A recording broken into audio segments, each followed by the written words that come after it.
Saludos, nosotros somos el grupo número 3. Vamos a hablarles acerca de la clasificación de las palabras por su origen.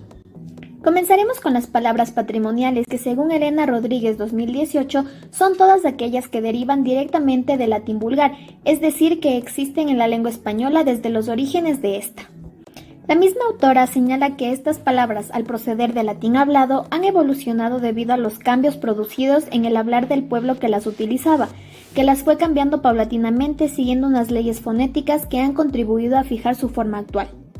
Podemos decir entonces que este tipo de palabras presentan una evolución completa, es decir, tienen cambios sustanciales con respecto a su palabra original en latín, lo que hace que estas palabras disten mucho de su forma original en dicho idioma.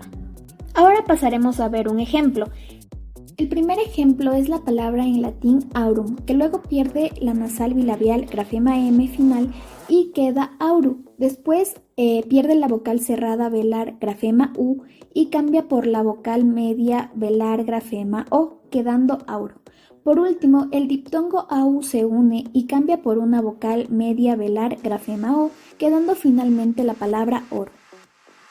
A continuación, veremos los cultismos. Según Lázaro Carreter, los cultismos son palabras que han entrado en un idioma por exigencias de cultura, literatura, escolástica, filosofía, entre otros, procedentes de una lengua culta, el latín. Tales vocablos mantienen su aspecto latino sin haber sufrido las transformaciones de las voces populares. Entre algunas características podemos destacar las siguientes. 1. Podemos reconocer un cultismo porque procede de una lengua clásica y penetra en una lengua moderna sin pasar por las transformaciones fonéticas normales de las voces populares. 2. Un cultismo sigue muy estrechamente su origen etimológico latino. 3. El cultismo apenas modifica su forma latina para adaptarse a las convenciones ortográficas y fonológicas. Seguiremos con algunos ejemplos de cultismos. De ejemplo tenemos spiritum. En esta palabra se agrega la vocal media palatal grafema E al inicio y se elimina la nasal bilabial sonora grafema M al final, teniendo como resultado espíritu. También tenemos a la palabra toxicus, en la que se elimina la vocal cerrada velar grafema U y la fricativa alveolar sorda grafema S, reemplazándolas por la vocal media velar grafema O al final de la palabra, teniendo como resultado tóxico. Ahora vamos a continuar con los semicultismos. Para Ángel Luis Gallego Real, un semicultismo es una palabra derivada del latín que no ha realizado por completo su evolución fonética normal y se da por la presión ejercida desde los ámbitos cultos, especialmente desde la Iglesia. Vamos a continuar con los ejemplos. Tenemos como ejemplo la palabra palatio en latín. Es considerada semicultismo porque está a medio evolucionar, ya que tendría que haber evolucionado a palatino. Sin embargo, no se completó la evolución de la terminación latina que provoca la aparición de la consonante J castellana, por lo que se quedó en palacio. Del mismo modo ocurre con la palabra fructos del latín. De igual manera es considerada semicultismo porque está a medio evolucionar, ya que tendría que haber evolucionado a frucho. Sin embargo, no se completó la evolución de la terminación latina que provoca la aparición de la fricativa postalveolar sorda, es decir, la consonante ch en castellano, o también por decir ch, por lo que quedó en fruto.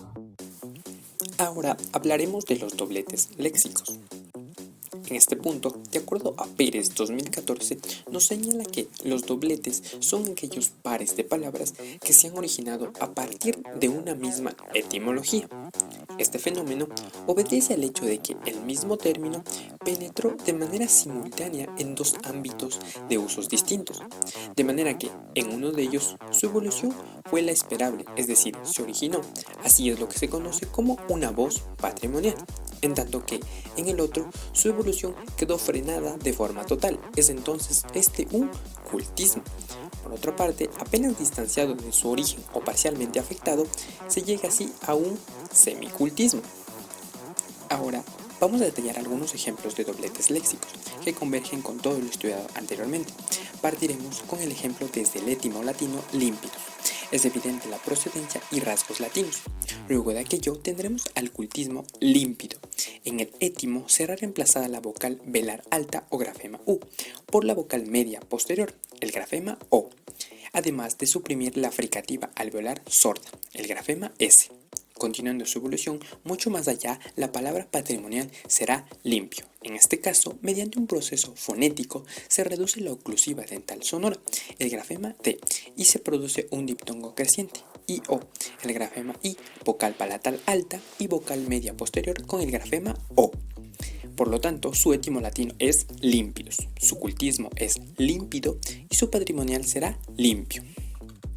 El siguiente ejemplo, vamos a partir desde el étimo latino fastidio. Seguiremos de aquello, tendremos al cultismo fastidio, el cual en su evolución fonética en el étimo se suprime la vocal posterior alta, U, y la nasal bilabial, el grafema M. Se mantiene la vocal anterior alta, el grafema I, además de aumentar la vocal media anterior, grafema O. Finalmente, en la palabra patrimonial se sustituirá la fricativa labiodental sorda, el grafema F, por la glotal, grafema H. Se reduce la oclusiva dental sonora, grafema D, por la oclusiva dental sorda, el grafema T, y se compone por un hiato natural, IO. Por lo tanto, su étimo latino es fastidium, su cultismo es fastidio y su patrimonial será astio. En cada uno de los ejemplos se evidencia la evolución y trascendencia de las palabras y su origen. A continuación, podrán observar nuestras referencias bibliográficas. Gracias por su atención.